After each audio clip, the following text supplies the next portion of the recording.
Jananam sukadham maranam karunam milanam maduram smaranam karunam kalavashadiha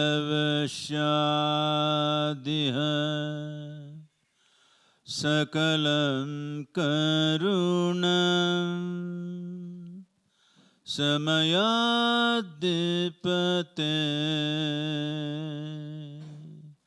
akilam karunam.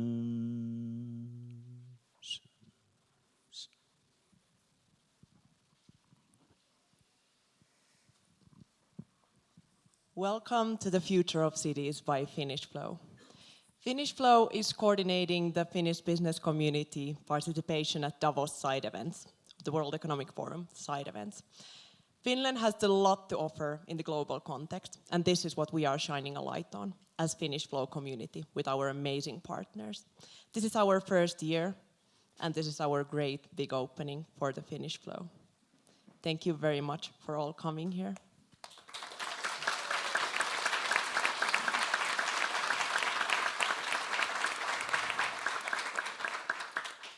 And now when we're entering the flow, I would love to introduce our dear partner, Future of Cities, Tony Cho. Thank you, Jana. Thank you, esteemed guests. Thank you, Deepak. Thank you, Helena. Thank you, Sadhguru. What a phenomenal experience today of transformation, aligned thinkers, working on global transition to a more regenerative future. At the Future of Cities, we are aiming to impact the lives of 1 billion people through innovations in the built environment. And today I'm hopeful and so grateful to my partners from Finnish Flow and to be part of this beautiful Finnish community of innovators and impact investors and technologists and visionaries. It's a true honor, and I can only imagine and dream together with you guys what the future will hold. Thank you so much. Thank you.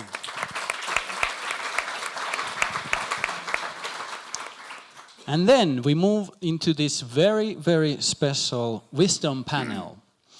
On this panel, our panelists will offer a mix of spiritual leadership and next generation indigenous wisdom. Helena Gualinga is an environmental and human rights activist from Ecuador. Her activism includes exposing the conflict between her community and oil companies by carrying an empowering message among the youth in local schools in Ecuador and also globally.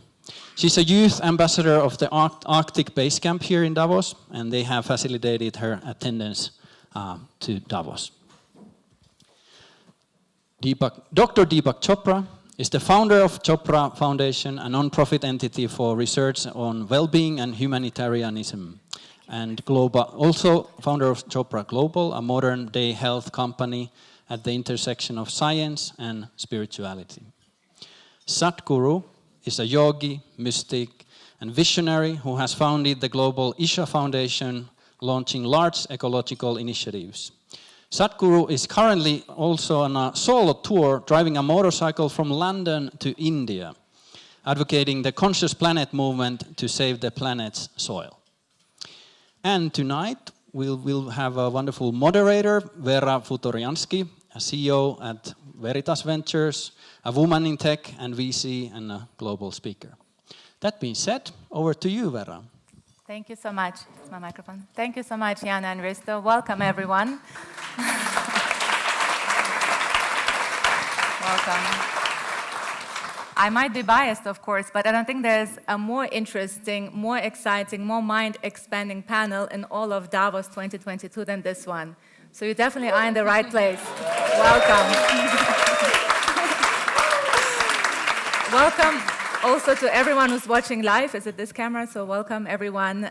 Let's dive right in. We'll only have 35 minutes, unfortunately, because Sadhguru will have to travel, so we'll go right in. We all know our planet is facing a lot of global challenges. This week, we all and the leaders gather here, we're also leaders, to find solutions for a more sustainable future. In this discussion, we'll cover 3 critical points. The soil crisis. As we all know, it's a big issue. So the economists covered today, we talk about food crisis. If we don't make any changes in the next 10 years, if I got it right, the next 200 years there will be a food crisis on the planet. Already 52% of agricultural soil is degraded. In 20 years, 40% less food is expected to be produced for the 9.3 billion people who will be living on our planet. Then we'll talk about the loss of biodiversity. Global loss of biodiversity is at its worst, as you know, and only 5% of indigenous people, there are only 5% of indigenous people, and they're the stewards of 80% of the world's remaining biodiversity. And Helena is here with us, who will talk about it. And of course, not many of us touch soil on a daily basis, or not many of us live in the jungle, in the forest. So we will also talk about anxiety and depression, and with that also about the shift we need, this conscious shift we need to understand the world better and how we can become more aware, conscious, meta-humans. And for that, we'll have Dr. Deepak Chopra inviting us into it. But we'll start with Sadhguru. It's such a pleasure to be sitting next to you. It's such an honor, really. You are now on a motorcycle from London to India. You've been to many places, you have this extraordinary campaign, you're meeting so many people, you also created a catchy song around it. We won't be singing it, but could you please share why you do it, and maybe most importantly also share a couple of tangible projects that have manifested along the way already? Namaskaram. Good evening to… Namaste. Good evening to everyone. Is it okay? Well, the last 30 years I've been talking about soil at various levels, and we have launched projects. What I see is when I talk about the nature of soil and where it is going, everybody says, Sadhguru, this is great, fantastic, and they go to sleep. And as I speak to various agricultural ministries all over the world, everybody seems to know the problem, everybody knows the general direction of the solution. But when I observed this, I saw, after all, they're just waiting for an idiot to bell the cat. So here I am. We just started this journey at the age of 65. Riding 30,000 kilometers is an insane project, but we have completed 65 days and I'm still here. And I have done 467 events in the 65 days. Wow. And the social media metrics is showing that about 2.1 billion people have addressed soil in the last 65 days since we started the movement. The idea of this movement is to move at least 60% of the adult population on the planet to be concerned about soil, to say something about soil. Because in a democracy, the only currency is numbers. If the numbers are there, every government will move. At the same time, we have to understand this, that not in a single nation has ever 60% of the population has stood up and express their concern for some long-term well-being of their nation or their children or anything like this. They're asking for trinkets, they want 1% tax reduction and they're getting it. Nobody has ever asked. So this is what we are trying to do now. We want 60% of the population, adult population, to express concern for long-term well-beings. Why this is important is, we elect governments for 4 to 5 year terms. So you give them a 4-year mandate, and naturally they are focusing to fulfill that in 4 years, whatever they can do. Nobody wants to invest in something which will bear fruit after 15, 20 years, because whenever political leaders make an attempt to address long-term well-being of their nation, they lose the election next time. This has been the history of political life on this planet. Changing this is very important, that large number of people, over 60%, when they say that they're concerned about it, now governments feel comfortable to invest long-term. We have written to 730 political parties on the planet to include soil as a part of their manifestos, soil ecology as a part of their manifestos, because all the manifestos are only about tax cuts, this rebate, that rebate, never really long-term well-being. Why is soil such an important thing? This is the first time in the history of humanity we are addressing soil as soil extinction. The UN agencies are using the term soil extinction.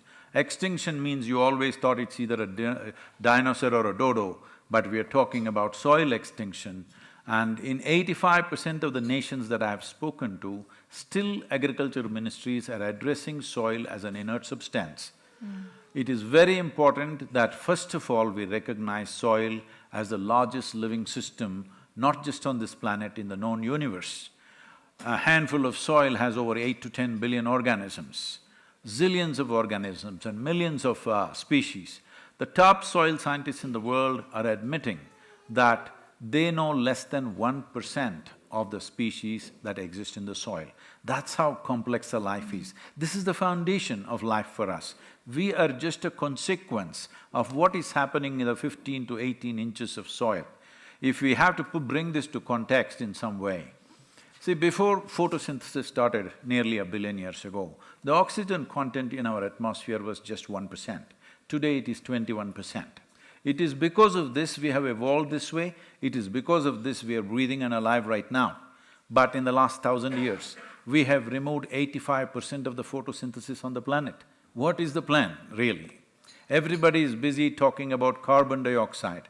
I know it is an issue, I'm not saying it's not an issue, that is also a significant issue, but if we put fair measuring mechanisms, over 40% of the global warming and climate change is happening because of plowed lands.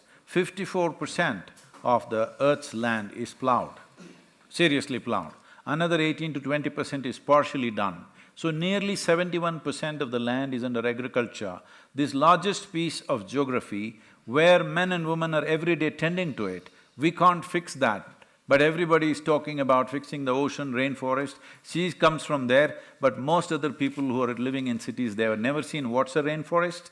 As far as the rainforest is concerned, if you just stay out of it, it'll be doing great. There is no need for anybody to have a project for that. Forest is something that's managed itself for millions of years, it can last for millions of more years. It doesn't need our help, it just needs some respite from us. But agricultural land is part of our nourishment process, it is part of our economic process, and this is where the real problem is, and that's not been addressed. This is why the Save Soil movement, as I said, 65 days we are on, another 30+ days are there. So we want to get this to 4 billion people so that every government on the planet responds to this. What is the way out? This will always be the thing, I can leave the simple policy we've done. One important thing we need to do with soil is, we need to separate soil from the rest of the issues that we are trying to handle. Right now, I've looked at the European Common Agricultural Policy, it's too complex. By the time you implement this, there will be debates and debates for another 10 to 15 years' time before actual application comes, because this involves major industries, major lobbies in the world. It's not going to work like that. But if you talk about enhancing soil organic content, there is nobody on the planet who's against it. Not fertilizer industries, not pesticide industries, nobody is against it. Everybody is for it, because rich soil is the fundamental of rich life and good life for us. A healthy soil and healthy life are inextricably connected, there is no way about it. This is very simple, this does not need any great amount of technology, this doesn't need any great amount of financial outlays, it just needs that. Right now we are facing a wall. If we face the door and we are committed to going through the door, in the next 10 to 15 years we can make a significant turnaround.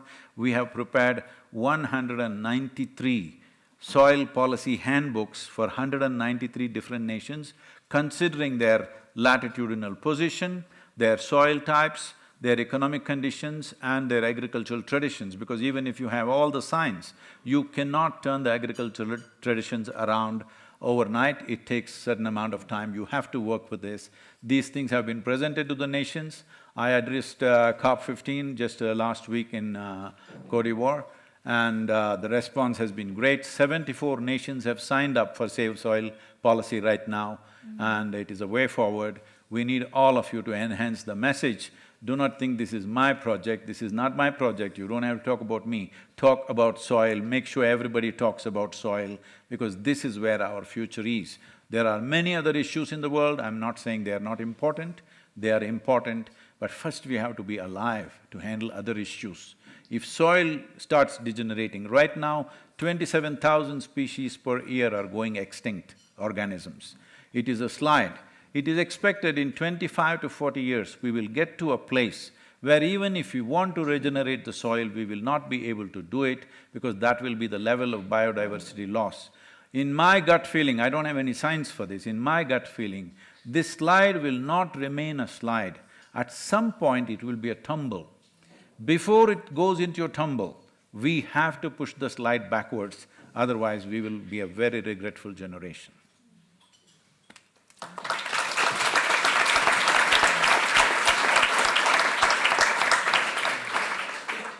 Thank you so much. And without soil, we won't have nutritious food. I think even now, 90% of food has lost its nutrition. And I would like, before all those 150 leaders leave this room, I'd like for them to have almost like a call to action. What can everyone do on an individual basis? Because many of us think our individual actions don't matter and something big has to be done. But as little as for the climate change, not leaving your flower on the floor in the hotel and not having needed, a clean towel every day. So maybe about the soil, we can also speak. What can an individual do on an individual basis? What can we do, each one of us, to save soil? See, the moment you say that everybody want to roll up their sleeves and go and fix their kitchen garden, that's very cute, but that is not a solution. We've passed that stage. We've passed that stage where I do something wonderful, you do something wonderful, and there will be a solution. We have well passed that stage. We should have done this in 70s. You can't be talking about this in 2022, let's do something little and be happy. If you're doing this for your personal satisfaction, that's different. If you're doing it for a solution, right now, unless this is enshrined in the policy of the world, there will be no solution because you're addressing 71% of Earth's geography. This is not going to be fixed by me doing something cute in my house and you doing wonderful things. Even if you have 10,000 acres of land, if you fix it, it's still not a solution because there is no guarantee the next generation will do the same thing for you, unless it is made a law. When I say a law, see, in urban lands, there are laws. If you have 10,000 square feet of land, you cannot build a 10,000 square feet of building. They will allow you to build 6, 7, 8,000 square feet. But if you have 10,000 acres of land, you can plow every inch of it, turn it into a desert in 10, 15 years' time, nobody will ask you, why have you done it? Should this change or not? Thank you. Helena, thank you so much for flying all the way from Ecuador. It's really a pleasure to have you here with the beautiful earrings. I was just checking if she used those feathers to fly here. Beautiful though. Thank you. We don't bring enough, we're here in Davos and it's historically has been pretty much people of one color making decisions. We don't bring enough indigenous people to the table. I think it's so important to have people at the table whose lives we decide upon, right? They're not at the table enough, so it's a really big pleasure to have you here. I think it's really important also for the audience to know that… For the little girl, come on. Yeah, exactly.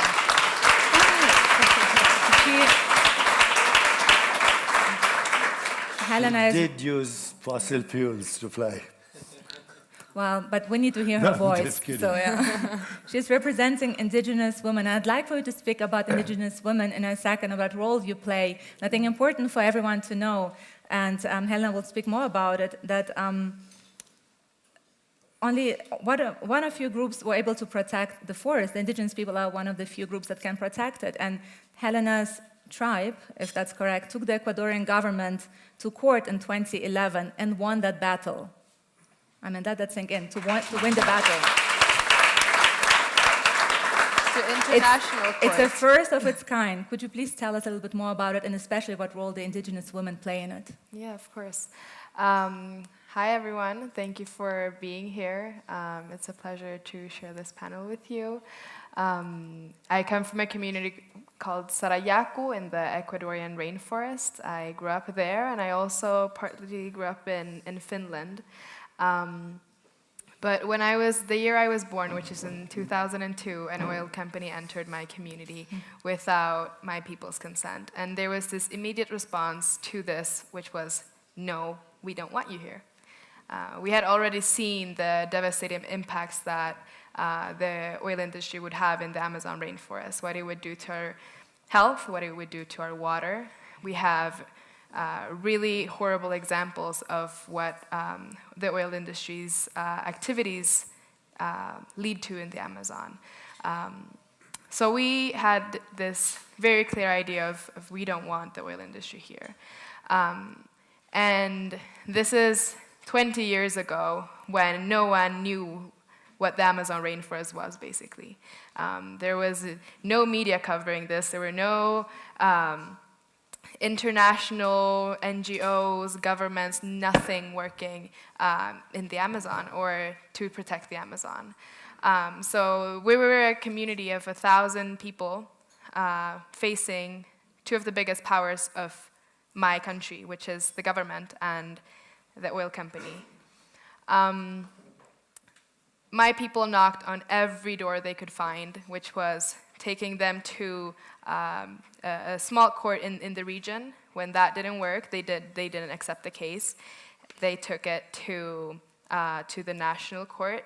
They did not accept the case. And 10 years later, in 2012, we were able to take the Ecuadorian state to international court for violating our human rights and for not respecting our rights to our territory. This was the first one of its kind in not just the Amazon, not just in Ecuador, but in Latin America. So this changed the entire future of indigenous people's rights and our right to our territory across Latin America, not just in my country. So the indigenous women. Yeah.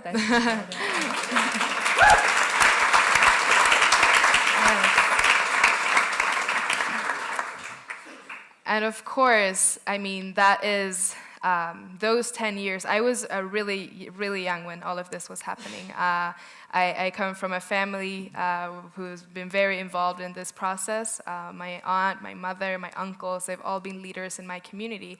So I was always kind of running around.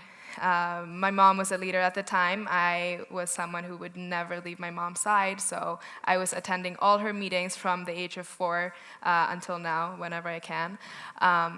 And, you know, yeah, we had a really strong leadership from the women in the community. And the women were actually the first ones to say no when the proposal of the oil companies came. They were the first one to say, no, we don't want this for our children. We don't want our children bathing in oil. That's what they said. So it's really important to understand this relationship that women have, not only to land, but the entire rainforest, the entire ecosystem. And as you were saying before, we indigenous people, we only make up 5% of the world's population, but we have 80% of the world's biodiversity in our territories. But inside of this statistic, these numbers, those territories are taken care mostly by women.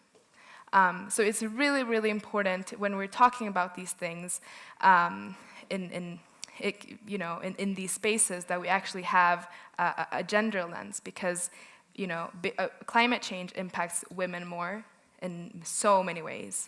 And the violence that comes from the oil companies and the state is always going to affect women more. But women are also the ones that are the custodians of these lands. And my sister always says this. She says, we have an experience as indigenous people when we're facing extractivism, when we're facing racism, but indigenous women have one specific experience of all of this. And that is something that is really important to be aware of. Yeah. Thank you. We're protecting our Mother Earth. Thank you. I can add something. And going back to this landmark, victory that we had 10 years ago now, we've been able to see many, many more victories in the Amazon to protect the Amazon rainforest, because it created this really important legal precedent. And now, just a year ago, 2 years ago, we had a really important victory in the Ecuadorian Amazon, where thousands of hectares of land were protected. And this is because this really, really small community, which I come from, took the state to court and won. So yeah, it's really important. Thank you so much. I'm just being told that Sadhguru has to leave in 5 minutes already. Dr. Chopra, do you mind if we let Sadhguru speak for 5 minutes, a few minutes, and then... Absolutely. I don't have to say anything. No, we have so many questions. You have to. The whole meta-human, everybody wants to know about it. But yes, then... Because this is about cities, I thought I shouldn't go without saying anything about it. This happened to me, I was to speak in the San Francisco Union Club, San Francisco Club for a group of business people. I was driving about an hour, we were driving an electric car, but I saw both sides of the road were packed with cars. So this person who's a large-scale business there, I asked, what is the problem? That people who live here, work there, those who live there, work here, what is this problem we have? You live in one place, work in the opposite direction, those who live there work in the opposite direction. Why can't we at least rejig this a little bit? So as a part of that, I came up with a concept of one building city, that today these proposals are still floating around with the South Indian governments. It should become a reality in the next few years. That is, outside the city, go 30, 40, 50 kilometers away from the city, 50-acre land, only 1 acre you build, you can build 50 to 100 floors if you want. These remaining 49 acres will be completely eco-friendly, enough forest, enough agriculture if you wish to do. You can grow enough fruits and vegetables that you need for this community. Up to 10,000 people can live in the city. We capped the city as 10,000 is a limit for a city, it don't have to be 10 million. It's such a mess, these 10 million cities. 10,000. The major cities that we have could be slowly converted into really cultural attractions where people can come once in a week, in the weekend or whatever. Whole week you don't have to start your car, completely no wastage going out. We have designed cities like this. I feel this should be the future, because if you do not urbanize rural areas, the urban centers are becoming more and more chaotic and senseless, and the amount of power and the amount of requirement that is there, the ecological footprint of an urban center is too heavy. This will not happen unless investment shift. Right now the numbers, somebody was telling me here, that 72% of the world's investment is in 31 cities on the planet. With this, how do you expect people to be farming in another 30 years? We did a survey in India, out of 63% of Indian population which is in farming right now, not even 2% of the farmers want their children to become farmers. This is where food security problem is. Unless we create urbanized villages, unless we make it attractive for people to live on the land, most people, as they get qualified, they will all pile up into the cities. I think this is something we must avoid. Those of you who are looking at the future cities must definitely address this issue. I'm extremely sorry, I'm never known to do this, leaving halfway through the meeting. This is not me, but I have tomorrow 11 o'clock, I have a big event in Muscat. I need to be there and I have to fly now. Thank you very much. Thank you. Namaste. Thank you.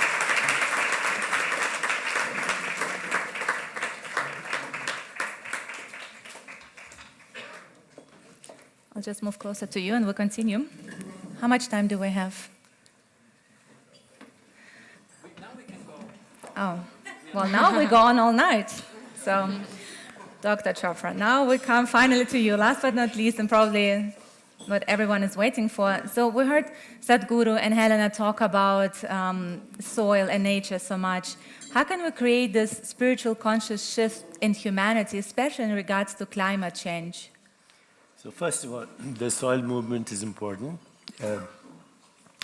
80% or more, actually 99% or more of your genetic information is the planetary microbiome. If you go take 1 teaspoon of soil under the Amazon, you'll find more genetic biodiversity than the entire surface of the planet. So soil is important to preserve the soil. And secondly, the rights of indigenous people to their lands, legal rights, equally important. They are the preservers of the ecosystem that is so vital to our survival. And before I say anything more, I want to acknowledge one person here, BRK. I heard his talk. So we all have our own views but please check out his website. You have a website.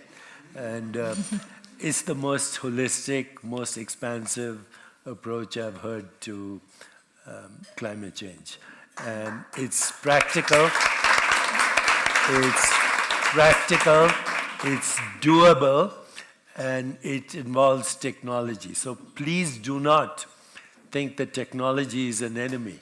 Technology can be diabolical, as it is right now with eco-destruction and cyber warfare and terrorism and all kinds of ridiculous things, but technology can actually save us from our collective suicide. We are sleepwalking ourselves to extinction. So thank you, BRK, very much. It's the best talk I ever heard on this thing.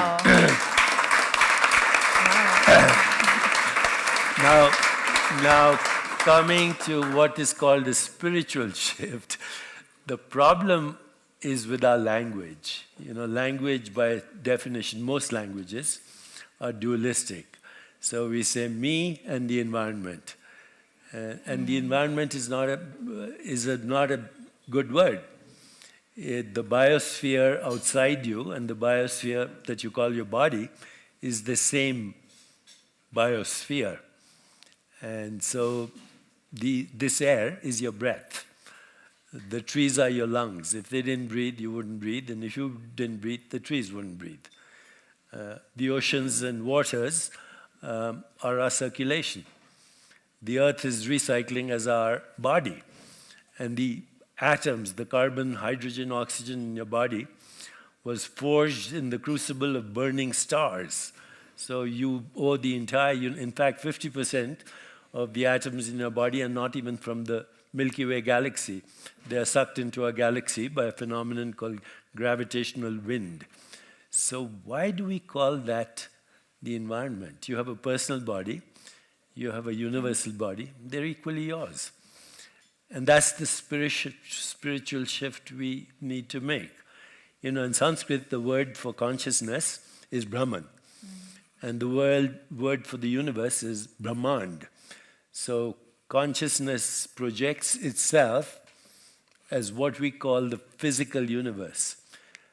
Now, our science, our current science, notwithstanding its amazing developments, is based on a principle which in the philosophy of science is called naive realism.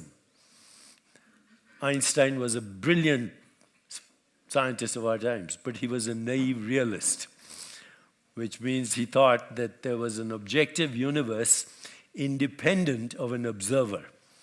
Now, if there is such a universe, it's not available to you and me. It doesn't exist. The only universe that you have available to you is your own consciousness. And it's a species-specific experience. It's not the same thing, the universe of an insect with 100 eyes or a bat that moves through the echo of ultrasound. So what we call the physical universe is a human construct for perceptual activities which are modified modes or modalities of consciousness. Just like your mental activity is a cognitive modified mode of consciousness. So Brahman and Brahman go together, and Sanskrit has that language. If you want to really have an effect on the movement, I would say look at everything, not just one thing. Look at what BRK is talking about, seriously. And then you need that shift inside you, so you don't think that's me and that's that. That is you as much. You put a plant in a vacuum, it dies. You put a rabbit in a vacuum, it dies. You put them both together, they thrive. So that's the spiritual shift we need, but it needs what social scientists call emergence, maximum diversity, shared vision, emotional and spiritual bonding, and complementing the strengths of everyone, technologists, scientists, people working in the VR field, augmented reality, artificial intelligence, people are putting it all together in the way BRK is doing, and actually having that internal shift in yourself. So you respect your body, both your personal body and your universal body. That shift is necessary for us to actually make a movement that's effective on the emotional level. Everybody knows what the technologies are, but we're not doing much about it. Thank you so much. Well, Bjarke, you definitely have a fan. Absolutely. Bjarke will talk later as well, and you should take this recording for your website. If I were you, I would have it on my website. Exactly. I don't flatter people. I know, this is a big I do not flatter statement. people. This is authentic, what I'm saying. You don't need just this or just this. You need all of it. I wish, I mean, I'm being looked at already like this, so we really need to finish. And I wanted to speak so much more about meta-human. I also been reflecting on consciousness in the metaverse is something we would have, jumped into as well. But unfortunately, we have to end it here. So Helena, Dr. Chopra, and Sadhguru, I'm sure he's still present with us. But I'm being told by the lady in white that we have to end. No, I think you can you have to keep going. Okay, we'll continue. Okay. All right. Then I'm only going to listen. Then only I'm focusing on what Risto will decide. Okay. Then, Dr. Chopra, we have the time to talk about how to become the augmented, superhuman, meta-human, how you call it. How can we bring that consciousness into... Meta-human is a word that was first used in the English language, or Abraham Maslow.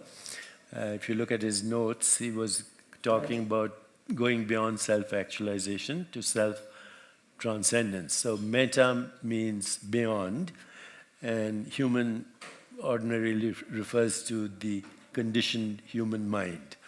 As soon as you're born, you're brought into certain constructs. This is your name, this is your nationality, this is your religion, and that's the world. And so I don't think being human in the sense we know human, the divided, conditioned mind, can never solve anything. You have to wake up to meta-human, which is the awakened being, and not the awakened mind, because there's no such thing as an awakened mind. The mind, to begin with, is conditioned. Centuries of conditioning, millennia of conditioning, economic conditioning, religious conditioning, tribal conditioning, political conditioning, ancestral conditioning. You can't solve these problems through the conditioned mind. The awareness of the mind is not the mind. And awareness is inherently free, creative, thrives in uncertainty, and is the source of attention and intention. So the metaverse that I'm talking about is not what's his name? Mark Zuckerberg. Mark Zuckerberg is talking about. Okay, this is the metaverse of awakened beings who actually have to get rid of their ego identities and recognize that their selfie is not their self right now. We have sacrificed ourselves for our selfies. And so we need to go back to the self. Yeah. I can try something out to you right now. Are you listening to me right now? Yes. Mm-hmm. Now just be aware of that which is listening. Try it right now. That still presence is not your mind. It's the awareness of the mind. That's what creativity is. You asked about uncertainty. Uncertainty is creativity. Otherwise, you're a biological robot and an algorithm, which is useful for solving problems, but it will never be creative. Yeah. Creativity thrives in uncertainty. Yes. Helena, I'd like to bring you back into the conversation. How much time do we have now, for real? 10 minutes. Okay. Just shifting gears a little bit, how could we increase the dialogue to bring back nature and indigenous? How could we increase the dialogue between Western people and indigenous people? Have you seen some good examples of that? And what do you wish for we could do more? And I know you said you also had a call to action to share with us. You wanted to talk about a certain initiative for us to look into, if you like. Sure. Well, I think there is this... You were touching on that earlier. There is this idea of seeing nature as something that is opposite to us, rather than something that we belong to, that we are part of. If we have a bowl of something and we put human in there, that's nature. We fit perfectly in, you know. It's not something that that's unnatural. We are a part of nature. We are natural. And I think that is something that a lot of people, a lot of societies have been deprived of. If there is something that we have a right to, it is to where we belong, right? To nature and to the forest, to the waters.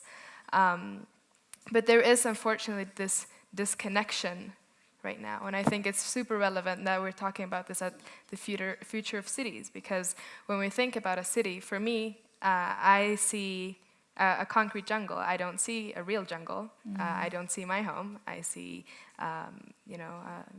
not much green in it. And unfortunately, for many people, the access to nature has become something that does not exist. They don't have access, and it has become a privilege. I always say I'm one of the most privileged people on this planet because I live in the middle of the rainforest, and because I know so many people do not have that access, and cannot reach it, cannot have that access. And how do we kind of find back the connection to nature if we're not even able to be in nature? That is a huge issue today. And I was talking to you before, and you said we want to bring nature into the cities, right? And that's the only way to do it. We need to bring back nature, but we also need to make sure that the nature that we already have is preserved. What Sadhguru said earlier, the forest will be there. We just don't need to touch it. We just need to get out of there and leave it alone. But we can have this coexistence with forests. I live in the middle of the rainforest, and we can have this. We can create this balance of living in nature and being in nature, living of nature too. And that is where indigenous knowledge comes in, of how do we create this balance, because that is what's lacking today. And that is also what is, in a way, making us spiritually sick, because we have been deprived of this fundamental thing, fundamental piece of our lives and of our existence as human. In my community, we have something that's called Kausaksacha. Kausaksacha in my language means the living forest. We see everything in the forest as living. So the trees are living, the plants, the flowers, everything. But we also see the lagoons, the mountains, the rivers. They are also alive. They are equal to us, and that is the balance that we need. That is the shift in mindset that we need, where we stop seeing nature, where we stop seeing mountains and rivers and lagoons as something that is opposite to us, but something that we are equal to. Living forest also means that we have these beings that we can feel, that we cannot see, but that we can feel that they are there. And this is very closely tied to, our identity in the rainforest and why we protect it, why it's so important for us to protect it. But what is it that has made my community put everything on the line, put their own bodies on the line to protect the rainforest? It is because we have this relationship with what I'm calling the living forest, what is translated to English as living forest. And if we don't have that shift a shift in our mindset, we're not going to be able to reach that balance that we're seeking for today. So there is this, for example, when we're talking. I talk to scientists, and they're like, no, that doesn't exist. Oh, so okay, can we do like a study on all these beings you're talking about? There is definitely this push back from I guess, other types of sciences. I always say our indigenous knowledge is also science. But the balance that we're seeking is not possible without including that type of knowledge and that type of science as well. Yeah, very important. We're so lucky to have you here, and you so gracefully navigate between the indigenous world and the Western world. Thank you. So thank you so much for sharing that. And I really hope your voice will be heard further, because we need more voices like yours at the table to make important decisions. So thank you so much once again. I know we only have 3 minutes left. Yeah.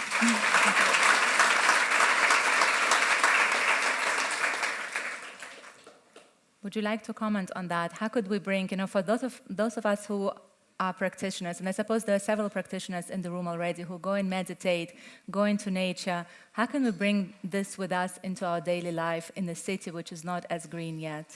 Well, listening to her made me feel actually nostalgic about my childhood, where in India we still had forest reserves, and some of them still exist, where you could go and see tigers and giraffes and all of that. But when she spoke about the concrete jungle, that's what we have. We have an exoskeleton without any flesh, bones, or circulation or gut. So part of the project of rewilding cities would be that, and bringing the forest to the city. And certainly that's a great movement that should be supported. Ultimately, I think we all belong to an ecosystem that wants change, and no one can do it by themselves. So once again, maximum diversity. Include in your conversation scientists, philosophers, technologists, people in the world of artificial intelligence, but also include poets and songwriters and entertainers and academic institutions, and most importantly, the indigenous people.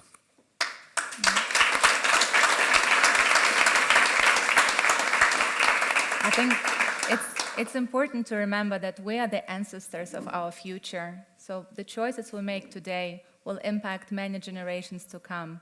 So let's all make good choices. Thank you so much, Dr. Chopra, Helena, Sadhguru, Namaste. Thank you. Thank you. Thank you for joining us.